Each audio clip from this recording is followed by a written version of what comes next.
Hello friends. तो आज हम लोग ईवीएस एनसीईआरटी निचोड़ सीरीज़ में अपना तीसरा वीडियो लेके आए हैं, जो कि आज बहुत ही इंपॉर्टेंट होने वाला है। तो आज हम जो भी डिस्कस करेंगे उससे कम काफ़ी क्वेश्चंस आते हैं सीटेट में।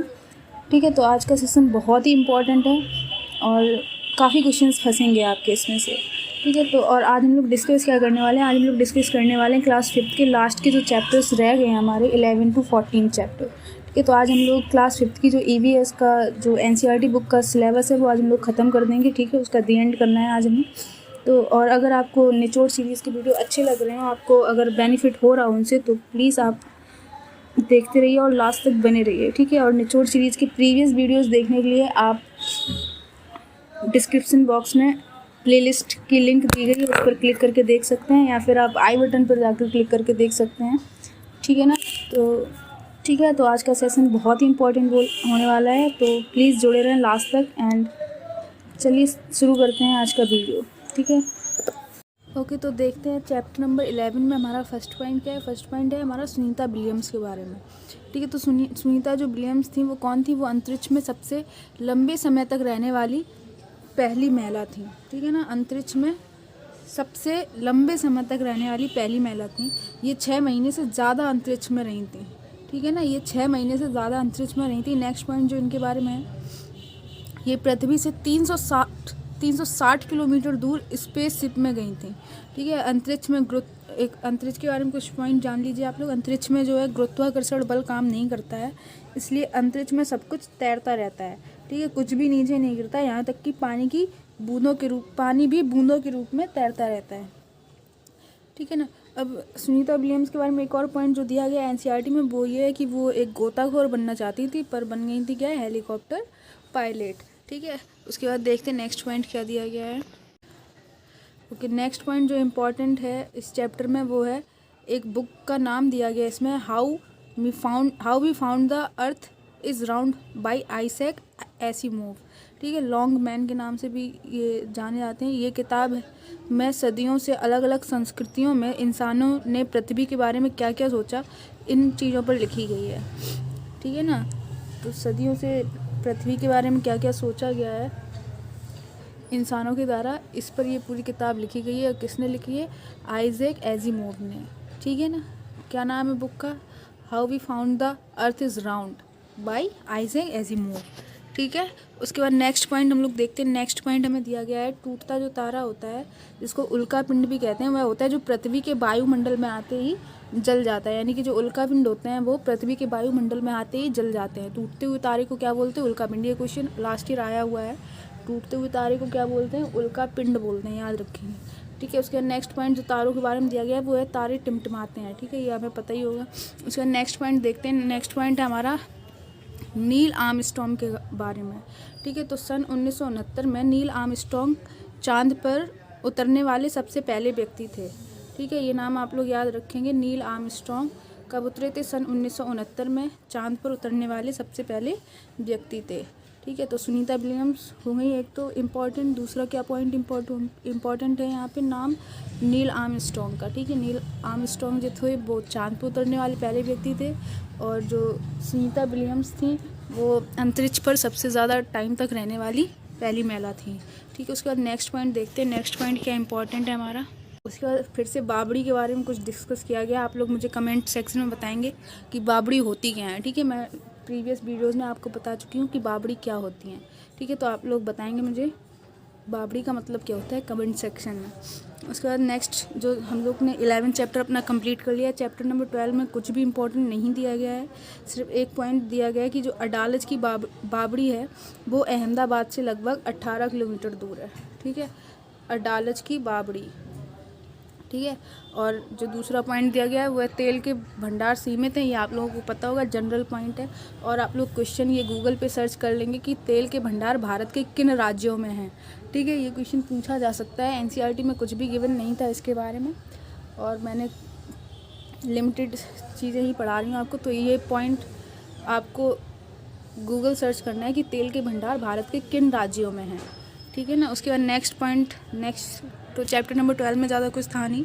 उसके बाद चैप्टर नंबर 13 में देखते हैं। चैप्टर नंबर 13 में क्या दिया गया है। चैप्टर नंबर 13 में हमें सबसे पहला पॉइंट दिया गया है ठंडे रेगिस्तान के बारे में, जो ऑलरेडी हम प्रीवियस वीडियोज़ में डिस्कस कर चुके हैं। ठीक है, ठंडा रेगिस्तान किसको बोला जाता है, लेह और लद्दाख को। लेह या लद्दाख को, लेह जो लद्दाख में ही स्थित है। ठीक है, तो लेह को हम लोग ठंडा रेगिस्तान बोलते हैं। ठीक है ना, कोल्ड डेजर्ट ऑफ इंडिया।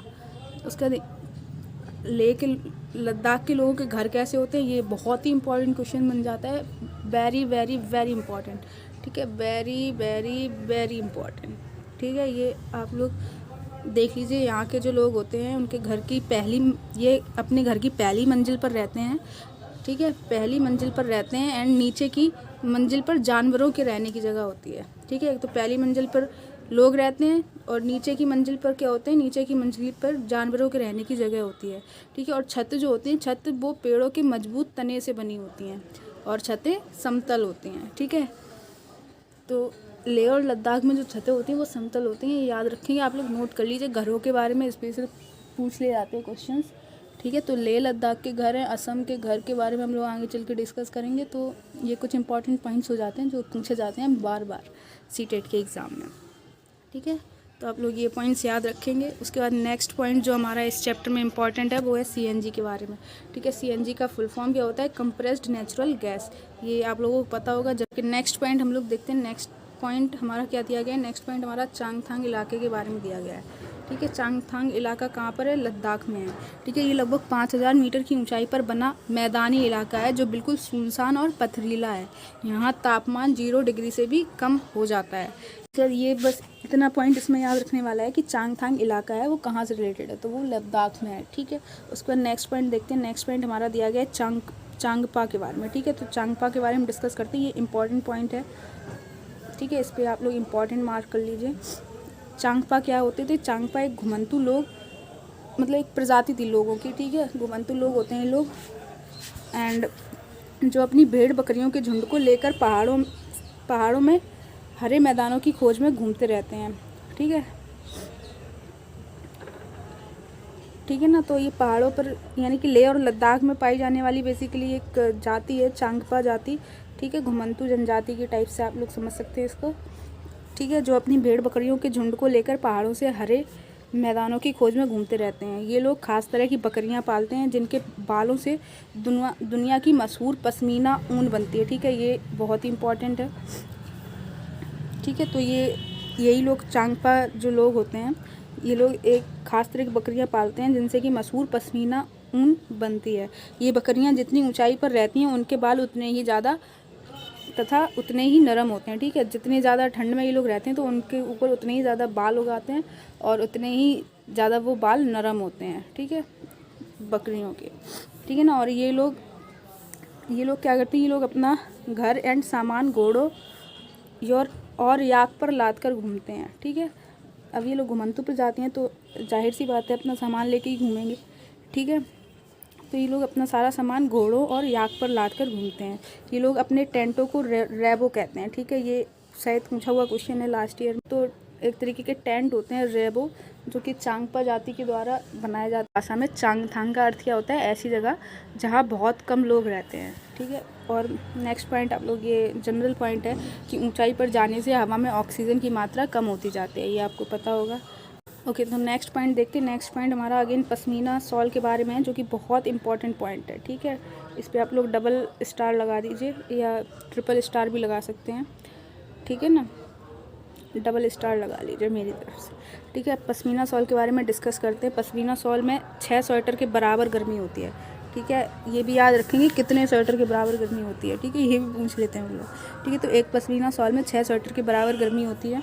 और जिन बकरी से पश्मीना शॉल बनती है उनके बाल इतने पतले होते हैं कि बकरी के 6 बाल मिलाकर तुम्हारे एक बाल की मोटाई के बराबर होंगे। ठीक है, तो इतने पतले बाल होते हैं कि जितना तुम्हारे एक मतलब उनके 6 बाल में तुम्हारा एक बाल ही बनेगा। ठीक है, 6 बाल उनके मिला दो तब जाके तुम्हारा एक बाल बनेगा।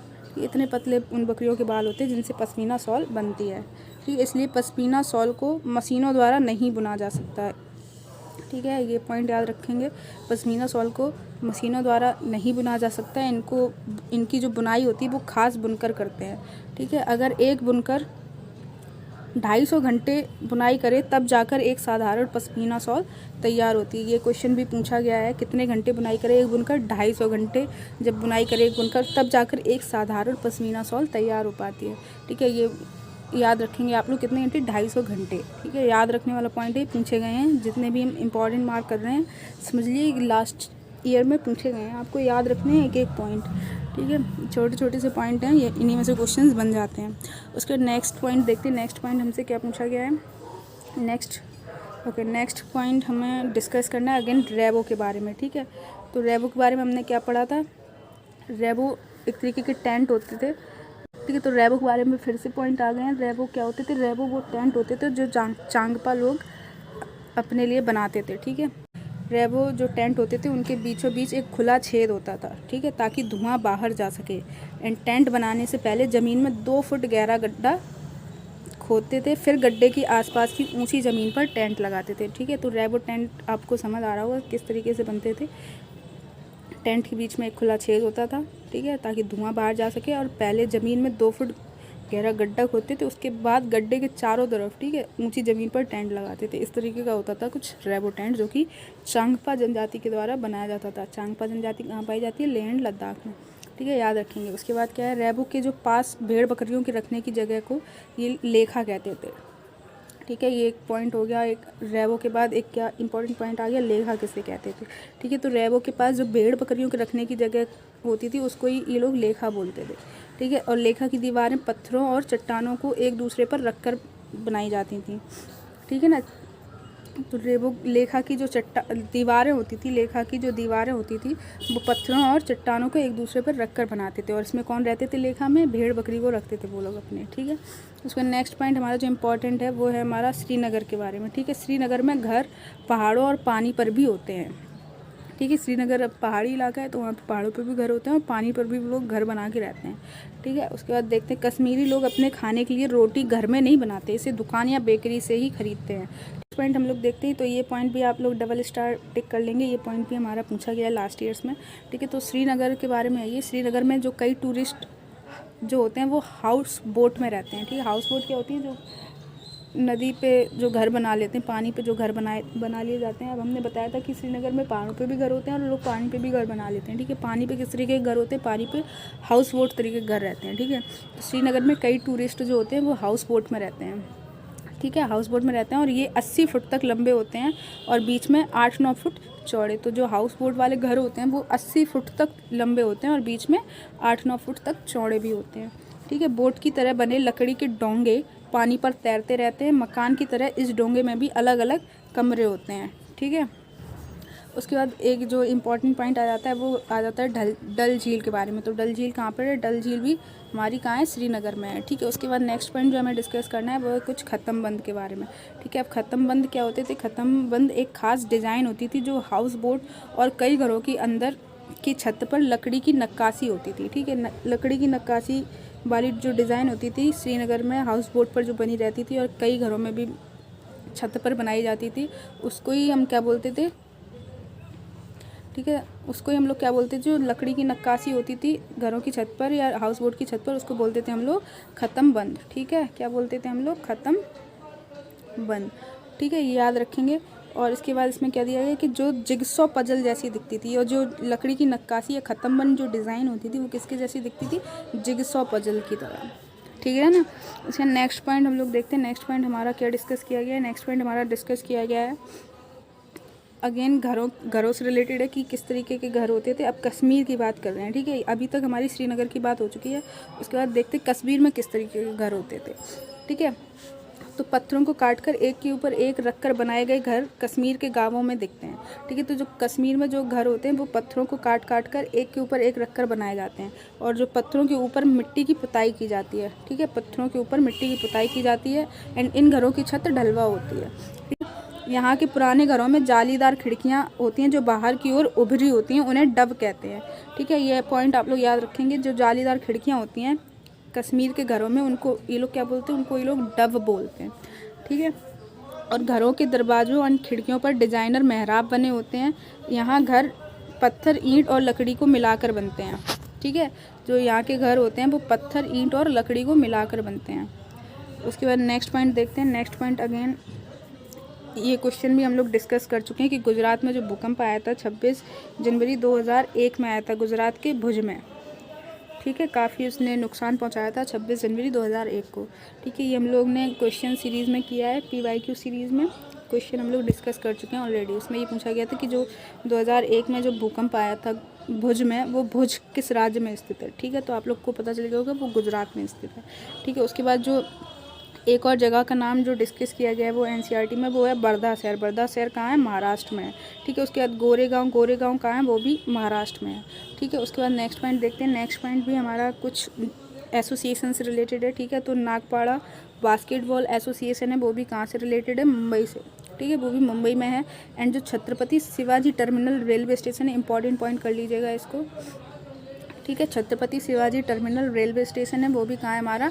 वो भी हमारा मुंबई में। एक और जो जगह का नाम डिस्कस किया गया है वो है बानगाम। ठीक है, बानगाम भी हमारा कहाँ पर है? गुजरात में। ठीक है, तो ये कुछ जगहों के नाम है जो आप याद रखेंगे कि किस राज्य से रिलेटेड हैं। ठीक है, उसके बाद नेक्स्ट पॉइंट हम लोग देखते हैं। नेक्स्ट पॉइंट हमारा डिस्कस किया गया है, बीजों को अगले साल तक सुरक्षित रखने के लिए सूखी लौकी को मिट्टी से लीप कर उसमें बीजों को रखा जाता है। ठीक है, अब अगर किसी भी बीज को आपको 1 साल तक सुरक्षित रखना है, ठीक है, तो आप लोग कैसे रखेंगे? आप लोग क्या करेंगे? सूखी लौकी को मिट्टी से लीप कर उसी में बीजों को रखेंगे।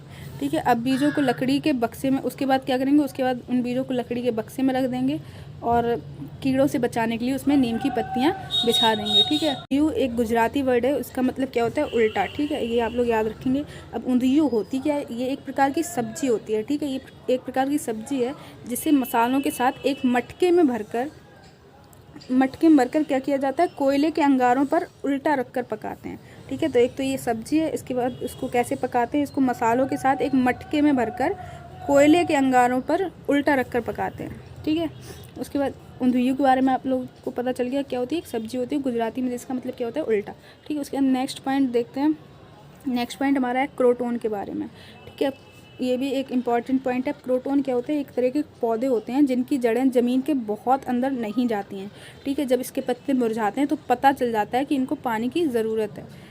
ठीक है, तो अब इनकी जड़ें बहुत अंदर तक नहीं जाती। याद रखेंगे, इंपॉर्टेंट पॉइंट है ये। ठीक है, आप लोग मार्क कर लीजिए क्रोटोन। ठीक है, क्रोटोन क्या होते हैं? क्रोटोन एक तरह के पौधे होते हैं जिसकी जड़ें ज़मीन के अंदर बहुत अंदर तक नहीं जाती हैं। ठीक है, आगे हम लोग एक पौधा ऐसा डिस्कस करेंगे जिसके जो जड़ें हैं वो बहुत अंदर तक जाती हैं। ठीक है, तो आप लोग ये पौधे भी याद रखेंगे। तो क्रोटोन वो वाला पौधा है जिसकी जड़ें ज़मीन के बहुत अंदर तक नहीं जाती हैं। ठीक है, इसके पत्ते जब भी मुरझाते हैं तो उनसे पत्तों के मुरझाने से ही पता चल जाता है कि अब इस पेड़ को पानी की ज़रूरत है। ठीक है, उसके बाद नेक्स्ट पॉइंट देखते हैं। नेक्स्ट पॉइंट हमारा केंचुए के बारे में। हमको पता है केंचुए क्या होते हैं भैया? केंचुए किसानों के दोस्त होते हैं। ठीक है ना। हमारा केंचुए के बारे में, केंचुए ज़मीन में छेद बना कर रहते हैं जिससे ज़मीन पोली हो जाती है। इसके जो मल से ज़मीन भी उपजाऊ बनती है। ठीक है, ये जनरल पॉइंट है, आपको पहले से ही पता होगा कि केंचुए ज़मीन में छेद बना के रहते हैं जिससे ज़मीन पोली हो जाती है एंड इनके मल से ज़मीन भी उपजाऊ बनती है। ठीक है, ये पॉइंट है, याद रखेंगे, जनरल पॉइंट है। उसके बाद थ्रेसर मशीन के बारे में एक पॉइंट दिया गया है। थ्रेसर मशीन से क्या होता है कि बाजरे के दानों को उनकी बाली से अलग करना। ठीक है, ठीक है, उसके बाद नेक्स्ट पॉइंट हम लोग देखते हैं। नेक्स्ट पॉइंट ये बहुत ही इंपॉर्टेंट पॉइंट है। ठीक है, इस पर आप लोग कितने भी स्टार लगा लीजिए, 1 2 3 4 जितने भी लगाने हैं। ठीक है, बहुत ही इंपॉर्टेंट पॉइंट है कि जो कुड़ुक भाषा है वो कहाँ पर बोली जाती है। ठीक है, वो झारखंड में बोली जाती है। बहुत ही इंपॉर्टेंट पॉइंट है, याद रखना है। उसके बाद नेक्स्ट पॉइंट हम लोग देखते हैं। नेक्स्ट पॉइंट हमारा जो है वो है एक आंदोलन से रिलेटेड, वो है झारखंड जंगल बचाओ आंदोलन। ठीक है, अब नाम से ही पता चल रहा है कि झारखंड में ही हुआ होगा। ठीक है, तो ये किसके द्वारा किया गया था? एक सूर्यमणि नाम के व्यक्ति थे और एक पत्रकार थी बासवी दीदी। ठीक है, इनके द्वारा ये आंदोलन चलाया गया था। नेक्स्ट पॉइंट अगेन हमारा वेरी वेरी इंपॉर्टेंट। ठीक है, तोरांग के बारे में है। ठीक है, इस पर आप लोग जितने स्टार लगाना चाहे उतने लगा सकते हैं, 1 2 3 4 5 6। ठीक है, जैसे कुड़ुक भाषा पर लगाए थे वैसे ही तोरांग पे भी लगा लीजिए।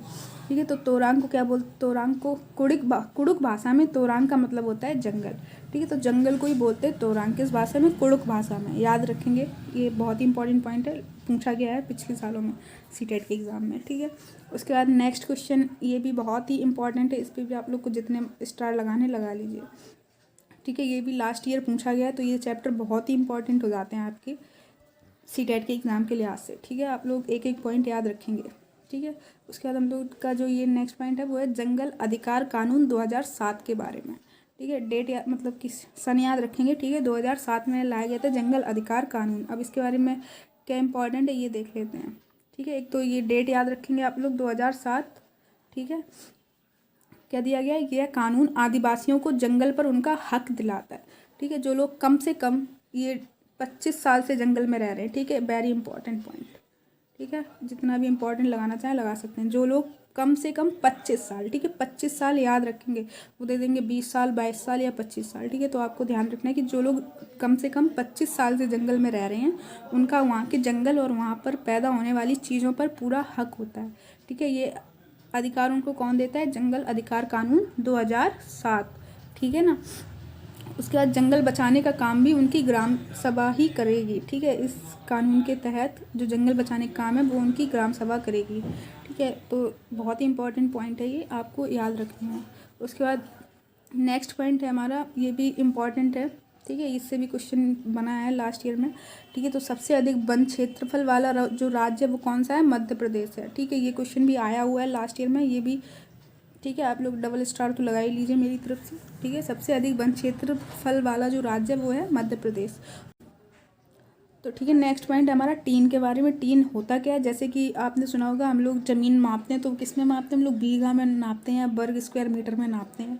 ठीक है, तो जो मिज़ोरम है ना, मिज़ोरम में ज़मीन मापने का एक पैमाना हुआ करता है, वो है टीन। ठीक है, ये आप लोग याद रखेंगे किस में होता है, मिज़ोरम में। ठीक है, ज़मीन मापने का एक पैमाना होता है कहाँ पर, मिज़ोरम में, जिसको क्या बोलते हैं, टीन। ठीक है, तो एक टीन ज़मीन का मतलब क्या होता है, एक टीन ज़मीन का मतलब होता है कि उतनी ज़मीन जितनी ज़मीन में एक टीन बीज बोए जा सकें।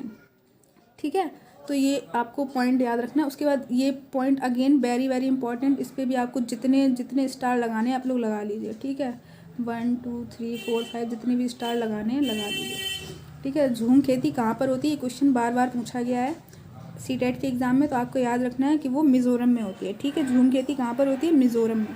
ठीक है, उसके बाद नेक्स्ट पॉइंट देखते हैं। नेक्स्ट पॉइंट जो अगेन हमारा झूम खेती के बारे में डिस्कस किया गया है, काफ़ी सारे पॉइंट्स।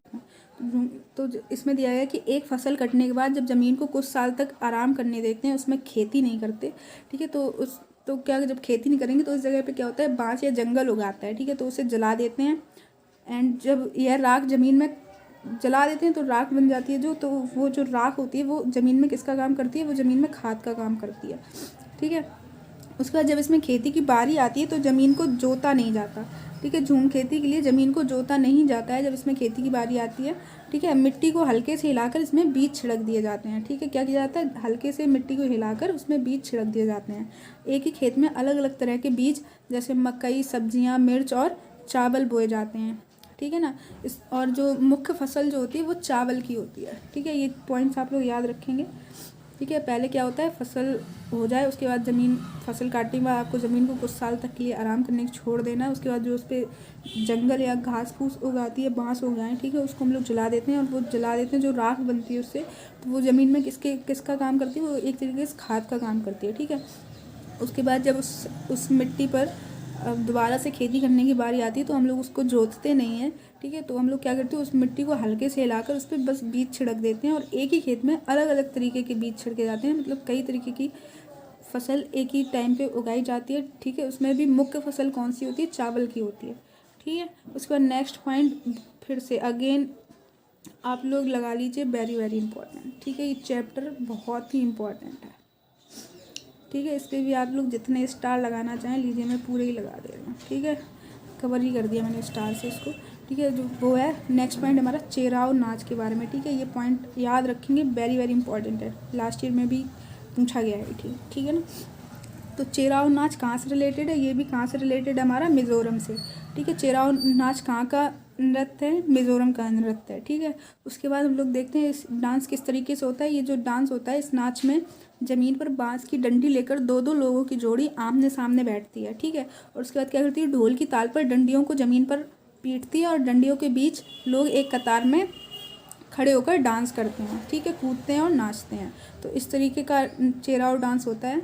ठीक है, समझ गए ना आप लोग, कहाँ पर होता है ये याद रखेंगे, मिज़ोरम में होता है। ठीक है, उसके बाद नेक्स्ट पॉइंट है हमारा मिज़ोरम में लगभग 3/4 लोग हैं वो जंगलों से जुड़े हुए हैं। ठीक है, कितने लोग, 3/4 लोग जंगलों से जुड़े हुए हैं, 3/4 लोग जंगलों से जुड़े हैं, कहाँ पर, मिजोरम में। ठीक है, उसके बाद नेक्स्ट पॉइंट देखते हैं, नेक्स्ट पॉइंट डिस्कस करते हैं। नेक्स्ट पॉइंट हमारा क्या दिया गया है, हमारा किस पर है, मटर पर कुछ एक्सपेरिमेंट किए गए थे उसके बारे में। ठीक है, वो एक्सपेरिमेंट किसने किए थे, आप लोग नाम याद रखेंगे, पूछा गया है लास्ट ईयर में, अगेन इंपॉर्टेंट है। किसने किया था एक्सपेरिमेंट, ग्रेगोर मेंडल ने। ठीक है, ग्रेगोर मेंडल ने। ठीक है, अब ग्रेगोर मेंडल के बारे में जो कुछ इन्फॉर्मेशन दी गई है वो जनरली नहीं पूछी जाएगी, आपसे सिर्फ इतना पूछा जाएगा कि मटर पर जो एक्सपेरिमेंट किए थे वो किसने किए थे। ठीक है, वो साइंटिस्ट का नाम आप लोगों को याद रखना है, ग्रेगोर मेंडल। फिर भी आप लोग ये भी याद रखेंगे सिंस एनसीईआरटी में दिया गया है। ठीक है, उसका जन्म उनका याद रखेंगे आप लोग, 1822 में उनका जन्म हुआ था। कहाँ पर हुआ था, ऑस्ट्रिया में। ठीक है ना। इन्होंने क्या बताया था, इन्होंने बताया था कि मटर के पौधे में कुछ ऐसे गुण होते हैं जो जोड़ियों में आते हैं। ठीक है, जैसे बीज का चिकना या खुरदरा होना, या पीला या हरा होना। ठीक है, पौधे के तने का लंबा या नाटा होना। ठीक है, तो ये सारे जो गुण बताए थे मटर के पौधे के बारे में किसने बताए थे, ग्रेगोर मेंडल ने। ठीक है, पर चिकने बीज वाले और खुरदरे बीज वाले पौधों के बच्चे में भी बीज या तो चिकने या खुरदरे होते हैं, ये भी किसने बताया था, ग्रेगोर मेंडल ने। ठीक है, चिकने बीज या खुरदरे बीज वाले पौधों के बच्चे भी या तो चिकने होंगे या खुरदरे होंगे। ठीक है, किसने बताया था, नाम याद रखेंगे, ग्रेगोर मेंडल ने। ठीक है, ओके। उसके बाद नेक्स्ट जो पॉइंट है पूरनपोली के बारे में। ठीक है, ये भी इम्पॉर्टेंट पॉइंट है, ये भी इम्पॉर्टेंट पॉइंट है पूरनपोली के बारे में। ठीक है, पूरनपोली क्या होते हैं, चना की दाल की मीठी रोटियों को पूरनपोली कहा जाता है। ठीक है, उसके बाद मुकादम क्या होता है, मुकादम एक पॉइंट है, मुकादम किसको बोलते हैं, कर्ज वसूलने वाले लोगों को हम लोग मुकादम बोलते हैं। ठीक है, एक जो पॉइंट और इम्पॉर्टेंट है वो है हमारी बरली पारंपरिक कला के बारे में बताया गया है। ठीक है, बरली कहाँ की पारंपरिक कला है, ये आप लोगों को याद रखना है, वो कहाँ की है, महाराष्ट्र की है। ठीक है, बरली पारंपरिक कला, ठीक है, महाराष्ट्र की है। और इसी के साथ हम लोगों ने क्लास 5 की ईवीएस अपनी कंप्लीट कर ली है।